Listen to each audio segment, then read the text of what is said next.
کی بھی انشاءاللہ جماعت جو ہے وہ ہو جائے گی۔ دن میں فرض کے علاوہ کتنی سنتیں، کتنی نفل نمازیں ہوتی ہیں؟ دن میں یا 24 گھنٹے میں کہیں کہ ان میں چونکہ دن تو نہیں نا، عشاء اور فجر حتیٰ کہ مغرب بھی دن میں نہیں ہوتی، رات میں ہوتی ہیں۔ 2 نمازیں ظہر اور عصر دن میں ہوتی ہیں، باقی نفل نمازیں آپ جتنی پڑھیں ساری رات۔ رات میں ایک تہجد ہے، دن میں ایک صلاۃ الاشراق ہے، سورج نکلنے کے بعد 2 رکعتیں، 5 10 15 منٹ سے سورج نکل چکا ہو 2 رکعتیں، اور اس کے بعد پھر صلاۃ الضحیٰ یا جسے صلاۃ الاوابین کہا جاتا ہے، وہ ہے جب تھوڑی سی سورج کی گرمی تیز ہو جائے، یعنی 9 کے قریب سے لے کے 11 بجے تک، ظہر سے پہلے یہ ساری نفل نمازیں ہیں۔ اس کے علاوہ 2 رکعتیں کر کے جتنی چاہیں پڑھتے رہیں، سارا دن پڑھیں، ساری رات پڑھیں، کوئی ممانعت والی بات نہیں ہے۔ فطرانہ نصف رمضان میں دے دینا کیسا ہے؟ غلط ہے۔ نصف رمضان میں فطرانہ دینا غلط ہے۔ نبی صلی اللہ علیہ وسلم کے صحابہ عید سے 1 یا 2 دن پہلے فطرانہ نکالا کرتے تھے۔ فطرانہ اصلاً واجب ہی تب ہوتا ہے جب عید کا چاند نظر آ جائے، لیکن نبی صلی اللہ علیہ وسلم کے صحابہ کا عمل موجود ہے کہ وہ 1 یا 2 دن پہلے نکال دیا کرتے تھے، آپ بھی نکال سکتے ہیں، لیکن یہ آدھا نصف رمضان یعنی 15ویں روزے فطرانہ نہیں نکالا جا سکتا۔ اور کچھ احتیاط پہلے زیادہ لوگ یہ کرتے تھے کہ پاکستان، انڈیا، بنگلہ دیش بھیجنا ہے تو جانے آنے کے لیے وقت لگے گا۔ آج کل تو وہ کام نہیں رہا، یہاں سے ٹک کریں، وہاں سے ٹک ہوتا ہے، پیسے وہاں پہنچ گئے۔ آج تو ڈائریکٹ ڈالنگ ہر کھاتے میں بڑی تیز ہو گئی ہے، لہٰذا آج کل اتنا زیادہ پہلے بھیجنے کی ضرورت نہیں۔ رمضان سے 1 دن پہلے یعنی عید سے 1 دن پہلے یا 2 دن پہلے آپ یہ پیسے بھیجیں یا جمع کرائیں، جہاں کہیں جمع کروانے ہیں وہاں بھی دے سکتے ہیں۔ اگر کسی ایک غریب کو دے دیا جائے تو کیسا ہے؟ جائز۔ اگر آپ سارے پیسے ایک غریب کو دے دیتے ہیں تو جائز ہے، لیکن اگر آپ کو نظر آ رہے ہیں کہ 2-4 غریب موجود ہیں، ان میں بانٹ دیں۔ اور اگر آپ کا ارادہ ہے کہ چلیں اس کا کچھ کام ہو جائے گا، 2-4 کو کوئی اللہ تعالیٰ اور دے گا، تو اس کے لیے بہترین شکل ہوتی ہے اجتماعی فطرانہ۔ اجتماعی شکل میں جمع کیا جائے، پھر صحیح طریقے سے اس کو بانٹا جائے، کیونکہ انفرادی طور پر فطرانہ دینے کی کچھ قباحتیں بھی ہیں۔ ایک قباحت یہ ہے کہ میں نے سوچا کہ یہ غریب ہے، میں اس کو دیتا ہوں، اس کو کوئی دے جائے گا۔ دوسرے نے بھی سوچا کہ یہ غریب ہے، اس کو دیتا ہوں، اس کو کوئی دے جائے گا۔ صبح تک سارے لوگ ایک گھر میں دے گئے، باقی سارے کے سارے گھر جو ہیں وہ بغیر فطرانے کے پڑے رہ گئے۔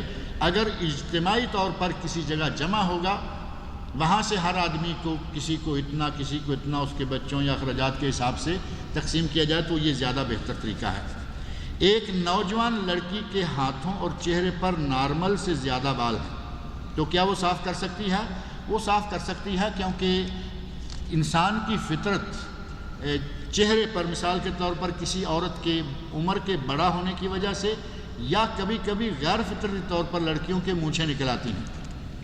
اب مونچھیں مردوں کی ہوتی ہیں، لڑکی کی ٹھوڑی پہ داڑھی کے بال نکل آئے یا بڑی عمر کی ہو کر خاتون کی ٹھوڑی پہ داڑھی کے بال نکل آئے، اس کو اجازت ہے کہ ان کو کاٹ لے، نوچ لے، جو بھی کر لے، کیونکہ داڑھی مردوں کے لیے ہے، وہ رکھیں یا نہ رکھیں۔ عورتوں کے لیے تو داڑھی نہیں ہے نا، داڑھی مردوں کے لیے ہے اور مردوں کو رکھنی چاہیے، عورتوں کو اس کا پابند نہیں بنایا گیا۔ عورتوں کے داڑھی مونچھ نکل آئے تو وہ اس کو نکال سکتی ہے، اور چہرے کے کسی مثلا باقی گالوں وغیرہ پر نکل آتے ہیں تب بھی وہ نکال سکتی ہے۔ آنکھوں کے اوپر جو بھویں ہیں، آئی بروز، کیا ان کو پتلا کر سکتے ہیں؟ یہ ناجائز ہے۔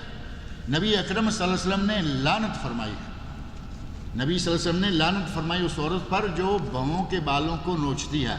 نبی صلی اللہ علیہ وسلم نے لعنت فرمائی اس عورت پر جو اپنے جسم میں کوئی سرما وغیرہ لگا کر کوئی نام لکھتی ہے، کوئی پھول بناتی ہے، کوئی یہاں تل لگاتی ہے، یہ کرتی ہے، اور یہی کام کوئی مرد کرے تو اس پر بھی لعنت ہے۔ یہ نبی اکرم صلی اللہ علیہ وسلم نے عموماً عورت کا ذکر کیا کیونکہ وہ زیادہ کرتی ہیں، اور اگر کوئی عورت اپنے بالوں پر زائد بال لگاتی ہے تو اس پر بھی لعنت ہے، اور اگر کوئی عورت اپنے دانتوں میں سوراخ بناتی ہے، کئی عورتوں کے دانت بڑے قریب ہیں تو وہ درمیان والے 2 دانتوں میں ایسے لکیر لگوانے کے لیے نبی اکرم صلی اللہ علیہ وسلم نے ان پر لعنت فرمائی ہے۔ لعن رسول اللہ صلی اللہ علیہ وسلم الواصلہ والمستوصلہ والواشرہ والمستوشرہ والواشمہ والمستوشمہ، یہ حدیث کے سارے الفاظ ہیں۔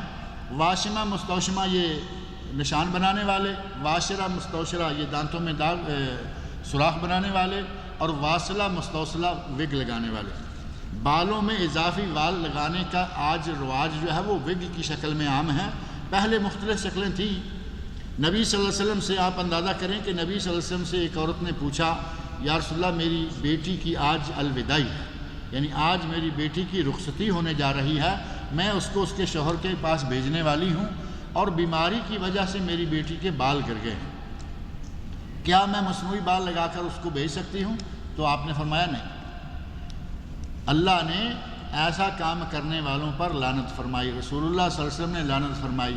اب ایک عورت بیماری کے نتیجہ میں تقریباً گنجی ہو چکی ہے، اسے تو نبی صلی اللہ علیہ وسلم اجازت نہ دیں، اور ہماری خواتین جب چاہیں کبھی لال رنگ کی وگ، کبھی کالے رنگ کی وگ، کبھی بھورے رنگ کی وگ، جس رنگ کا سوٹ اسی رنگ کی وگ، یہ سارے لعنتی فعل ہیں، ان سے بچنا چاہیے، عورتوں کو اس سے گریز کرنا چاہیے۔ اسلام میں فرقے بنانا کیسا ہے سب جانتے ہیں، کچھ لوگ آج کل صرف قرآن حدیث کی باتیں کرتے ہیں، کیا یہ فرقہ نہیں ہے؟ کیا ہمارے امام صاحب قرآن حدیث پر نہیں تھے؟ کیا ان کی کتابیں قرآن حدیث پر نہیں ہیں؟ ہمارے باپ دادا غلط اسلام پر تھے جو آج یہ لوگوں کو ضرورت پڑتی ہے؟ پتہ نہیں بیچارہ کس گرمی میں ہے، یہ ساری چیزیں لتاڑے چلا جا رہا ہے۔ میرے بھائی، کچھ لوگ آج کل صرف قرآن و حدیث کی باتیں کرتے ہیں، کیا یہ غلط بات ہے؟ قرآن و حدیث ہی تو ہے۔ قرآن و حدیث سے آگے چل کر ائمہ کرام نے کہاں سے لیا؟ 4 امام جو مشہور ہیں، ان 4 اماموں نے دین کہاں سے لیا؟ قرآن و سنت سے۔ صحابہ کرام نے کہاں سے لیا؟ قرآن و سنت سے۔ آج تک علماء قرآن و سنت سے ہی لے رہے ہیں، اس کے باوجود آپ اتنے گرم کیوں ہیں کہ قرآن و سنت کے ماننے والے کچھ لوگ ہیں؟ قرآن و سنت کے ماننے والے اللہ تعالی ہم سب کو بنائے، ہے یا نہیں؟ اللہ تعالی ہم سب کو قرآن و سنت کا ماننے والا بنائے، کیونکہ نبی صلی اللہ علیہ وسلم نے فرمایا ہے کہ میں تمہارے مابین 2 چیزیں چھوڑ کے جا رہا ہوں، ان 2 میں سے ایک قرآن اور دوسری سنت ہی ہے۔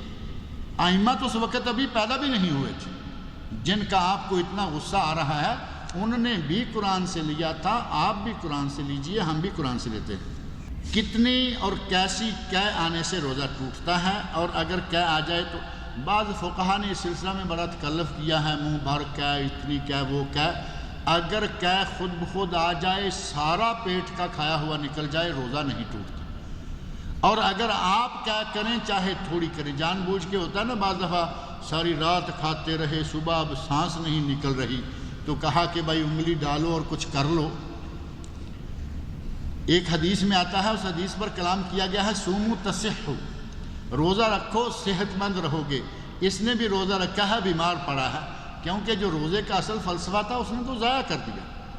معدے کو تھوڑا خالی رکھو، ہلکا رکھو، زائد رطوبتیں نکل جائیں، مہینہ بھر ایسا کرو، آدمی تندرست و توانا ہو جاتا ہے۔ لیکن ہم وہ سارے فلسفے چھوڑ دیتے ہیں۔ باقی مہینوں میں ہمارا بجٹ ہوتا ہے مہینے کا 2000 ریال، اور رمضان آتا ہے تو ہمارا بجٹ ہو جاتا ہے 5000 ریال۔ یہ ہم نے صحت کہاں سے لانی ہے؟ ہم تو ساری مصیبتیں گلے میں ڈال لیتے ہیں۔ بہرحال اگر قے کریں، من قاء، نبی صلی اللہ علیہ وسلم فرماتے ہیں، من قاء، جو آدمی قے کرے اس پر قضا ہے، ومن استقاء، من قاء، جو خود بخود قے آ جائے اس پہ کچھ نہیں، ومن استقاء، اور جو جان بوجھ کر قے کرے، یعنی قے کو لائے، اس کا روزہ ٹوٹ گیا، اسے چھوٹی تھوڑی زیادہ یہ کا کوئی ایسی شرط جو ہے حدیث میں نہیں ہے۔ کیا تہجد کی نماز کے لیے سو کر اٹھنا ضروری ہے؟ اگر کسی آدمی کو موقع مل گیا، جاگ رہا ہے اور تہجد کا وقت ہو گیا، وہ تہجد کی نماز پڑھ لے، اس کو انشاءاللہ تہجد کا ثواب ہوگا۔ لیکن سو کر اٹھنا ایک ہمت والا کام ہے۔ سو کر اٹھنا ہر کسی کے بس میں نہیں ہے کہ سو کے پھر وہ اٹھ بھی جائے گا۔ اس لیے عموماً یہ کہا جاتا ہے کہ تہجد تب ہے جب سو کے اٹھے، یہ بالکل صحیح ہے۔ لیکن اگر کوئی جاگ رہا ہے، اسے اتفاق سے کسی بھی وجہ سے ڈیوٹی ہے، کچھ اور ہے، جاگنا پڑا، تہجد کا وقت ہو گیا، عشاء کے وقت اس نے وتر چھوڑ دیے تھے اس نیت سے کہ میں تہجد پڑھوں گا، وہ تہجد پڑھے، اللہ اس کو تہجد کا ثواب دے گا، کیونکہ تہجد کا وقت وہ ہے جس وقت یہ پڑھ رہا ہے۔ اب پہلے سویا تھا یا نہیں، یہ کوئی ایسی شرط نہیں ہے، لیکن سو کر اٹھنے والے کا ثواب جو ہے وہ بڑھ جاتا ہے۔ اعتکاف کب بیٹھا جاتا ہے؟